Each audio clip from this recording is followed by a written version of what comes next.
김종현의 스포츠.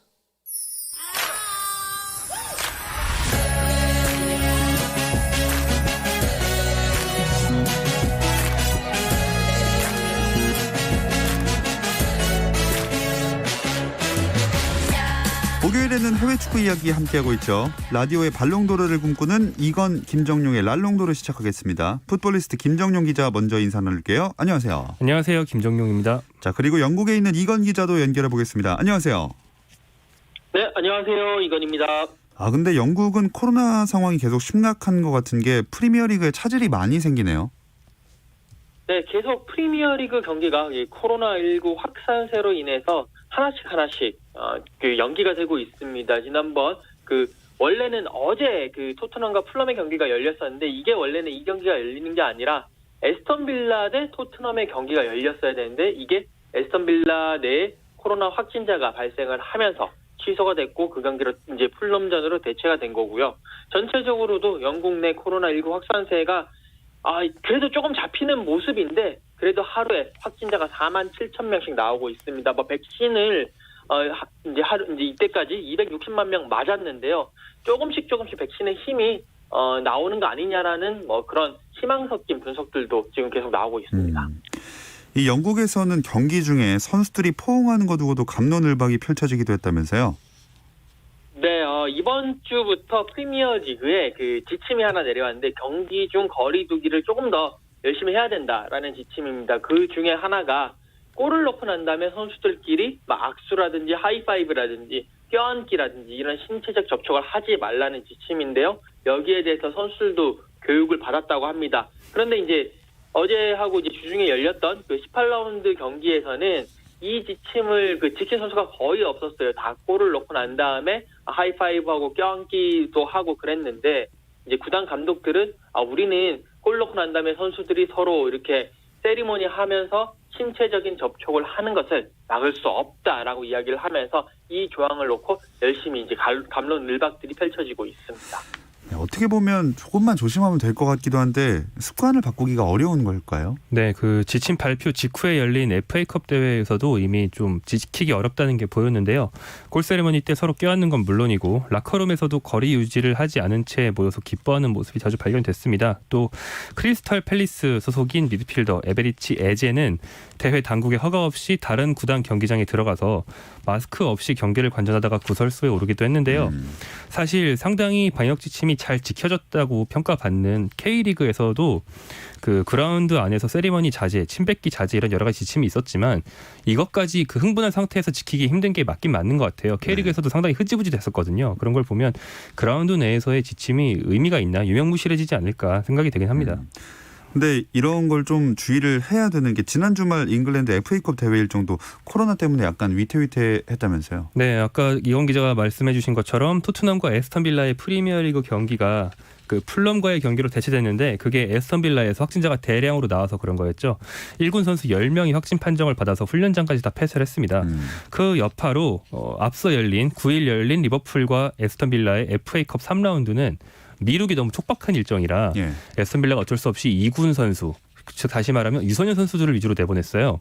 그날 감독도 유소년 감독이 나오고 1군 감독이 안 나와서 감독이 한 10년 전까지만 해도 내가 초등학생들 가르치고 있었는데 오늘 클럽이랑 만난다는 게 정말 관계가 무량하다 이런 말도 했고 운전면허가 없는 미성년자가 하도 많아서 경기장까지 에스턴 빌라 선수들의 부모님이 데려다 주시는 맞아요. 그런 모습도 보였습니다. 네, 참 코로나 때문에 발생한 웃지 못할 이런 에피소드인데 자, FA컵 토트넘은 마린 FC와 붙었습니다. 아마 마린 FC 선수들이 손흥민 선수를 비롯해서 유명 선수들 출전을 많이 기대했을 것 같아요.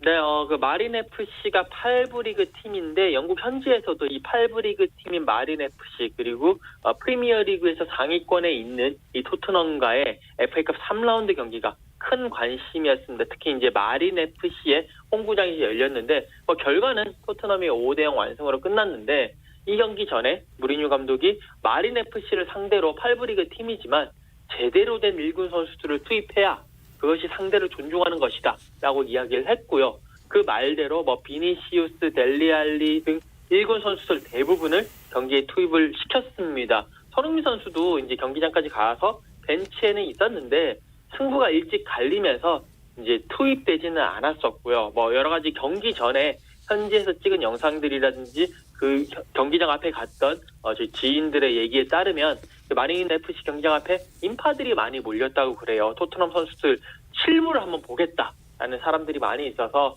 인파들이 많이 몰렸고, 많은 선수들이 이제 토트넘 선수들이 내리니까 환호도 하고 야유도 교차를 했는데, 특히 손흥민 선수가 내렸을 때는 뭐 야유도 있었지만 환호, 저기 손흥민이야 쏜 그러면서 상당히 기뻐하는 그런 팬들의 모습이 많이 목격됐다고 합니다. 네, 아무래도 평소에는 자주 보기 힘든 선수들일 테니까 FA컵은 역시 또 이변이 나와줘야 제맛인데 이번 시즌에도 이변 종종 나오고 있나요? 네, 일단 1부 리그 팀과 8부 리그 팀이 경기를 한 토트넘과 마린 FC의 경기가 성사된 것 자체가 이변입니다. 왜냐하면 8부 리그 대 1부 리그 경기가 이번이 처음이었다고 해요.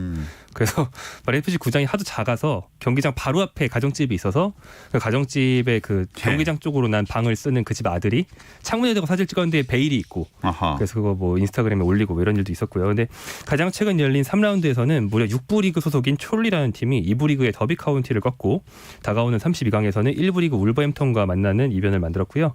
4부 리그의 크롤리타운이라는 팀은 1부의 리즈 유나이티드를 그것도 대승으로 잡았어요. 그래서 다음 상대가 2부 본머스기 때문에 잘하면 뭐 이 4부 리그 크롤리타운이라는 팀은 한 8강 정도까지도 노려볼 수 있는 좀 편한 대진을 가지고 더 큰 이변을 노리고 있습니다. 네.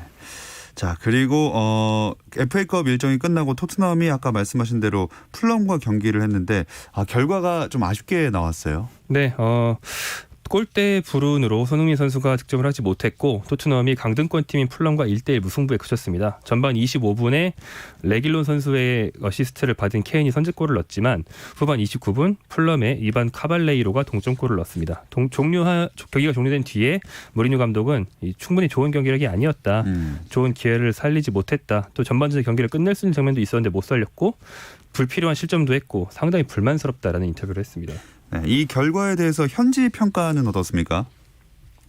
일단 토트넘 팬들의 비판이 상당히 커지고 있습니다. 지금 그 토트넘이 선두권 추격을 하기 위해서는 이 경기 꼭 승리가 필요했거든요. 근데 이제 승점 1점에 만족을 했어야 됐고, 특히나 이제 그 풀럼이 하위권이었기 때문에 이제 경기를 이겼어야 되는데 토트넘 팬들로서는 아쉬울 수밖에 없었고, 뭐 무리뉴 감독에게 이렇게 책임을 묻는 모습이었는데 왜 무리뉴 감독은 골을 넣고 난 다음에 잠그는가? 왜 그러느냐? 뭐 전술적으로 여러 가지 문제점이 많다라는 식의 이야기도 하고요. 현지의 언론들도 토트넘이 상당히 조금 효과적이지 못했다.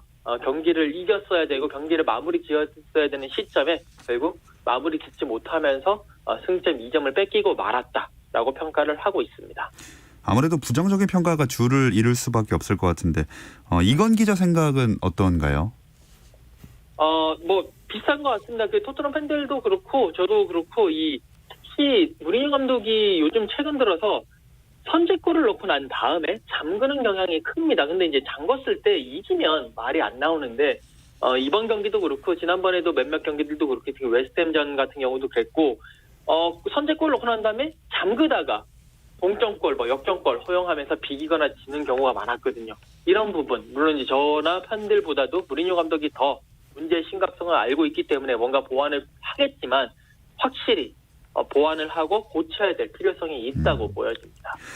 어떻게 보면 무리뉴 감독의 그런 스타일이 좀 안 맞는데 이렇게 볼 수도 조심스럽게 있지 않겠습니까?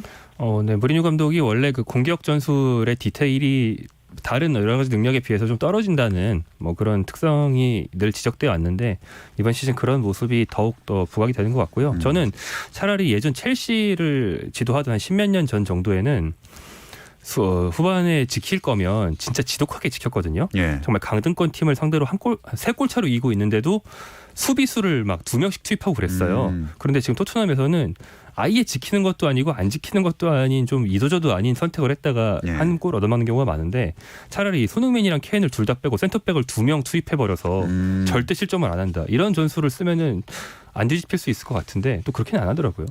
네, 어쨌든 무승부를 거두면서 좀 더 높은 순위를 바라볼 수 있었는데 그렇지 못하게 됐습니다.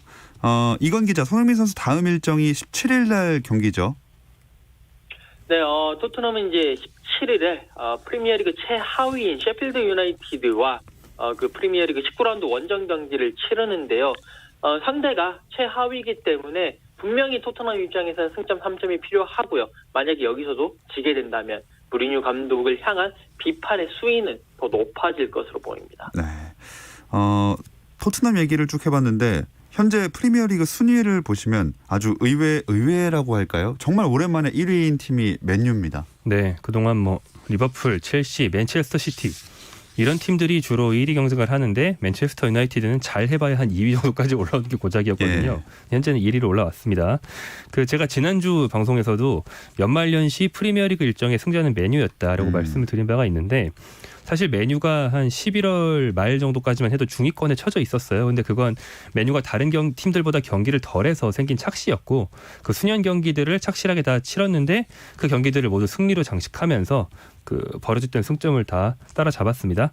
그리고 같은 기간에 기존 선두였던 리버풀은 선수단 줄부상이 일어나는 악재를 견디지 못하고 최근 3경기 2무 1패에 그쳤거든요. 같은 기간에 맨유는 3전 전승을 거뒀습니다. 자, 이렇게 오랜만에 1위에 복귀한 맨유를 두고 영국 축구 팬들의 반응도 궁금한데요.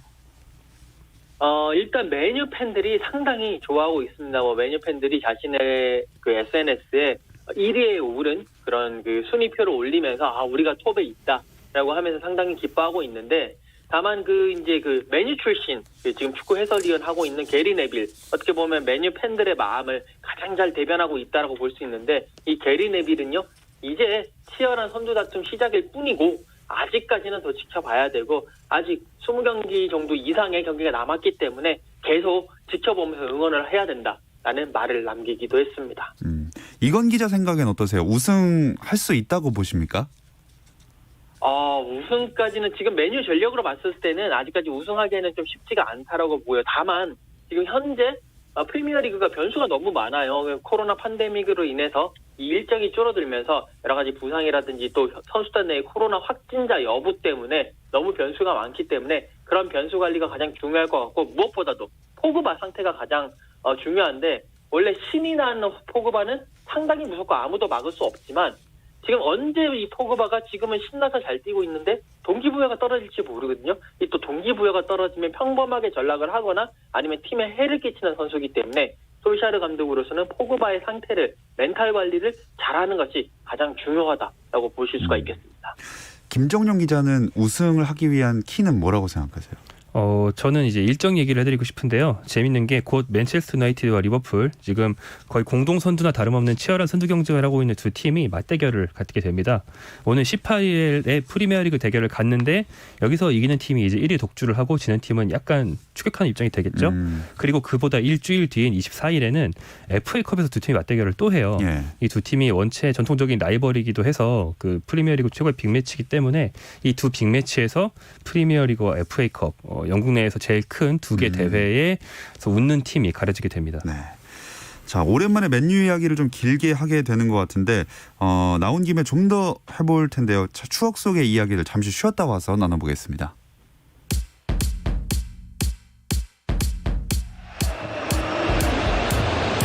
Options. Messi gets it back. Messi!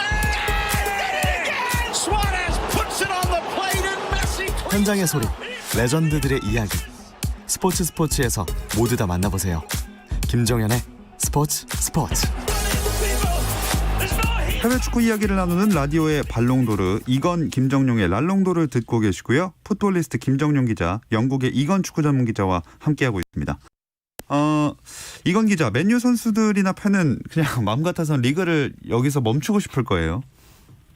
네, 지금 딱 여기서 멈추면 바로 리그 우승이기 때문에 그러길 바라고 있는데 이 맨유가 리그 선두에 오른 것은요 2018년 8월 이후에 2년 4개월 만이고 근데 이제 그때는 시즌 초반이었기 때문에 누가 이렇게 1등에 오르는지 의미가 없었던 데고 새해 들어서 이 선두를 밟은 게 가장 중요한데 이게 2013년 5월 19일 이후에 이제 7년 7개월 만에 맨유가 리그 선두에 올랐다고 합니다. 그런 만큼 지금 이 순간을 더 즐기고 싶은 맨유고 이 순간이 그냥 영원히 지속되기를 바라는 게 맨유의 팬들일 것 같습니다. 네.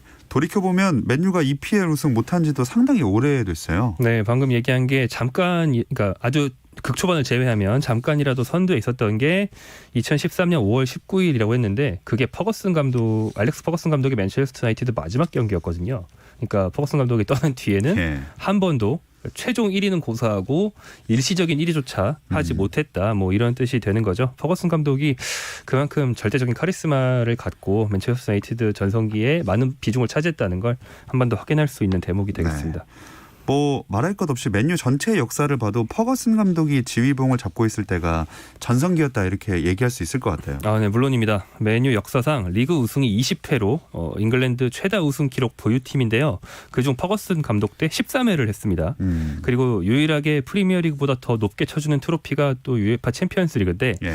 맨유 역사상 챔피언스리그 우승을 3회 했거든요. 그중에 2회를 퍼거슨 감독 때 했습니다. 박지성 선수가 그 한가운데서 핵심 조연 역할을 했다는 게 새삼 상당히 좀 뿌듯해지는 그런 대목이라고 할 수 있겠죠. 맨유 팬들도 현지에서 그 과거를 많이 회상하고 그러나요, 실제로? 저희가 이제 그 맨체스터를 간다라든지 맨유 경기를 있었을 때 그 맨유 팬들과 만나서 여러 가지 대화를 해보면 뭐 그 당시 퍼거슨 감독의 시대를 가장 회상을 많이 하고요. 특히 이제 언제가 당신의 인생에 있어서 팬 인생에 있어서 황금기라고 생각하느냐라고 질문을 한다면 거의 10명 중에 9명은 퍼기스 에라, 그러니까 퍼거슨 감독의 시대였다라고 회상을 하면서 그때가 좋았지, 그땐 그랬지라는 뭐 그런 반응을 보이고 있습니다. 역시 해외를 뭐 막론하고 라떼는 말이야는 네, 통용되는 것 같습니다. 그 박지성 선수 외에도 어떤 선수들이 그 당시에 있었나요? 네, 태초에 에릭 칸토나가 있었습니다. 예. 네, 그 퍼거슨 감독의 첫 번째 전성기인 1990년대 초에 프랑스 출신의 공격수 칸토나의 시대였고요. 그리고 2000년 전후로는 우리가 가장 유명하게 잘 알고 있는 베컴, 긱스, 스콜스, 로이킨 등의 시대가 있었습니다. 그리고 2013년도에 크리스티아노 호날두가 영입됐고 2003년입니다. 2003년에 크리스티아노 호날두 영입됐고 2004년에 웨인 루니가 영입돼서 이 두 선수가 한동안 주인공이었죠. 그리고 호날두와 루니의 시대가 지나간 뒤에는 사실 뭐 완전한 간판 스타는 없다고 보셔도 될 거고요. 한때 세계 최고 이적료 기록을 가지고 있었던 폴 포그바가 예. 뭐 그만큼의 기대만큼의 모습은 보여주지 못하고 있고 최근에는 마커스 레시퍼드나 메이슨 그린우드 같은 잉글랜드 국적의 선수들을 집중적으로 영입하면서 새 판을 짠 메뉴입니다. 그 중심에 또 항상 이름이 나왔던 게 박지성 선수 아니겠습니까? 이건 기자, 그 지금 생각하면 오히려 그때는 그 대단함을 잘 몰랐었던 것 같아요. 네, 맞습니다. 그 당시에는 이제 박지성 선수가 많이 이제 선발로 나왔다가 안 나왔다가 나왔다가 안 나왔다가 그런 역할을 했었기 때문에 지금 생각하면 뭐 그때는 그렇게 대단한 몰랐는데 지금 돌이켜보면 박지성 선수는요, 팀 내에서 꾸준히를 가장 도맡아 하는 선수였고 퍼거슨 감독이 원하는 시간에, 원하는 포지션에, 원하는 역할을 주문을 하면 딱딱딱 AI처럼 그 역할을 확실하게 해주던 선수였습니다. 뭐 실제적인 예로 챔피언스 리그에서 AC 밀란과 맞붙었을 때 상대의 키플레이였던 그 가투소를 집중 마크하면서 이 피치 위에서 지워버렸던 그런 표현을 쓸 만큼 잘 막았던 그런 모습이라든지 아니면 그 챔피언스 리그 또 바르셀로나와 붙었을 때 그 리오넬 메시를, 그러니까 결승전 말고 그때 말고 이제 4강전에 붙었을 때 리오넬 메시를 전담 마크하면서 또 바르셀로나의 공격력을 약화시켰던 모습이라든지 이런 모습을 보면서 박지성 선수의 그런 영향력을 확실히 느낄 수가 있고 그 당시에 유행하던 별명 그대로 드러나지 않은 영혼, 언성 히어로 그 박지성 그 자체였다라고 보실 수가 있겠습니다. 이 축구 기자분들에게는 특히나 사실 그 시절 보면서 이게 입문하게 된 거 아닙니까? 네, 저는 박지성 선수의 완전 전성기보다는 약간 뒤쪽에 축구 기자를 시작했는데 네. 일단 한국 축구 기자들이 낮에 일을 하는 게 아니고 새벽에 일을 하게 만든 아하. 저희로서는 어떤 그 원희용 바이오 리듬을 박살내는 원희용이 되시겠고요. 저 개인적으로 조금 말이 된다면 저는 개인적으로는 한때 맨체스터 유나이티드 팬이었는데 제가 어떤 한 팀의 팬심을 잠깐이라도 가져본 게 이 팀이 유일한데 저랑 비슷하게 해외 축구에 입문하신 분들이 많을 거예요. 한일월드컵 끝난 직후에 제가 그 해외 채널을 틀고 네네. 처음 유럽 축구 경기를 봤는데 그게 메뉴 경기였는데 너무 멋있더라고요. 비슷하게 이제 한일 월드컵 계기로 축구에 관심 생기신 분들이 많은데 그때 메뉴가 전성기였고 얼마 안 지나서 박지성 선수가 영입됐잖아요. 그 루트를 저처럼 탄 분들이 많았던 것 같고 저는 그날 제가 처음 본 경기에서 유일한 골을 넣었던 솔샤르 선수가 멋있어서 한동안 굉장히 좋아했습니다. 팬심을 드러낸 유일한 한때의 팀이었다. 지금은 왜 버렸는지 질문하지 않겠습니다. 이건 기자는 어떤 루트로 축구 기자 되셨나요? 저는 이제 어렸을 때 축구를 좋아했고 그다음에 이제 붉은 악마 활동을 통해서 축구 기자가 됐는데 제가 이제 2005년도부터 축구 기자를 시작했는데 그 당시에 맨체스터 유나이티드 기사를 가장 많이 썼고 특히 2008년도에 제가 6개월 정도 프리미어리그 현지에서 취재를 한 적이 있었거든요. 그때 맨체스터 유나이티드 홈 경기마다 가서 박지성 선수의 활약을 직접 지켜보고 취재를 하면서 했던 기억이 있습니다. 그만큼 저한테도 메뉴도 그렇고 프리미어리그 자체가 상당히 좀 특별한 의미로 다가왔던 그런 시간들이었던 것 같습니다. 네. 그랬던 맨유가 오랜만에 1위로 올라와서 과연 앞으로도 계속 지켜나갈지 한번 기다려 보겠고요. 자, 다음으로는 우리나라 유럽파 선수들 경기 소식 김정용 기자가 좀 더 짚어주실까요? 네, 오늘 새벽에 아주 상당히 중요한 경기가 있었습니다. 독일의 DFB 포칼. 번역하면 독일 축구협회컵이 되니까 영어식으로 쉽게 말하면 독일의 FA컵인데요. 이 대회 32강에서 이재성 선수가 소속된 2부 리그 팀 홀슈타인 킬이 독일의 절대 강자인 바이에른 뮌헨을 잡았어요. 네. 네, 연장전까지 2대2로 이어진 혈투 끝에 승부차기에서 이제 잡았고요. 이재성 선수는 풀타임 활약 후에 승부차기 키커까지 나와서 우리가 잘 알고 있는 독일의 마누엘 노이어 골키퍼 상대로 잘 속이고 골을 넣었습니다. 2부 팀이 전 챔피언이자 최강팀을 꺾어서 상당히 이변으로 취급되고 있고 다음번 단계인 16강에서는 또 백승호 선수의 소속팀인 다름슈타트를 만나게 돼서 코리안 더비까지 성사가 됐습니다. 자, 이재성 선수가 참 꾸준하게 그동안 뛰어왔는데 좀 더 수준 높은 리그에서 뛰었으면 좋겠거든요. 네, 이번 시즌 공격 포인트가 좀 줄었지만 공격 에이스 역할은 경기력적으로 완벽하게 수행하고 있거든요. 지금 빅리그 진출이 코앞이라고 볼 수 있고요. 예. 실력도 실력이고 특히 이번 시즌 끝나면 FA라서 이적료가 없습니다. 어허. 또 이재성 선수가 FA들은 흔히 거액 연봉을 요구하는 경우들이 있는데 이재성 선수는 애초에 독일 2부 그것도 작은 팀에 간 것 자체가 큰 무대 경험을 먼저 우선시했지 돈을 보고 간 게 아니거든요. 그래서 그렇게 요구할 확률은 별로 없고 이재성 선수가 그를 원하는 빅리그 팀이 많이 나올 거기 때문에 적당한 조건에 아마 진출할 수 있지 않을까 어느 때보다 좀 희망적으로 볼 수 있는 시점입니다. 네, 밝은 미래가 보이는 것 같은 이재성 선수인 반면에 이건 기자, 그 벨기에 현지 매체가 이승우 선수 태도 지적하고 나섰다면서요? 네, 벨기에 풋발 벨기에라는 매체가 신스트라이더는 이승우 선수를 처분하고 싶어 하는데 일단 벨기에 축구 스타일에 맞지 않고 그리고 또 이승우 선수가 바르셀로나에서 뛰었던 자신의 과거를 너무 자랑하고 구단의 지침을 어기면서 좀 태업을 하고 있다라는 그런 조금 악의적인 보도를 했습니다. 이거는 이제 한두 번이 아닌데요. 예전에도 이승우 선수가 불성실하게 하면서 라커룸에 쫓겨났다라는 식으로 이제 보도를 해가지고 조금 무리를 빚고 있는데 이번에도 이 보도 자체가 조금 논란이 되고 있습니다. 언론에서 이야기를 하는 것도 참 그렇지만 경기에 못 나오는 게 제일 큰 문제 같아요. 네, 지난해 12월부터 그라운드를 밟지 못하고 있는데요. 페테르 마스 감독이 새로 부임했는데 부임하자마자 이승우 선수가 자기의 전술 지시를 잘 따르지 않는다는 식의 뉘앙스를 보이고 나서 계속 외면을 당하고 있습니다. 그래서 이제 방금 이건 기자가 말한 것처럼 이적설이 파다하게 나고 있는 건데요. 원래 터키의 1부 리그 팀인 웨스테페로 임대될 거라는 전망이 크게 있었는데 현지 보도에 따르면 이승우 선수가 터키 가는 걸 거부했다라는 관측이 있고요. 소속팀은 이승우뿐 아니라 전폭적인 전력 교체를 통해서 지금 강등권 바로 위에 있는 팀을 살려야 된다는 절박함이 있어서 이승우 선수의 방출을 위해 스페인이나 포르투갈 팀을 알아보고 있다라는 현지 관측이 있습니다. 네, 언젠가 좀 잘 털고 돌아와서 열심히 뛰는 모습을 보여줬으면 좋겠습니다. 자, 이번 주 랄롱도르는 여기서 마무리를 하겠습니다. 영국에 있는 이건 축구 전문 기자, 풋볼리스트 김정용 기자와 함께했습니다. 두 분 고맙습니다. 고맙습니다. 감사합니다. 내일도 별일 없으면 꼭 좀 들어주세요. 김종현의 스포츠.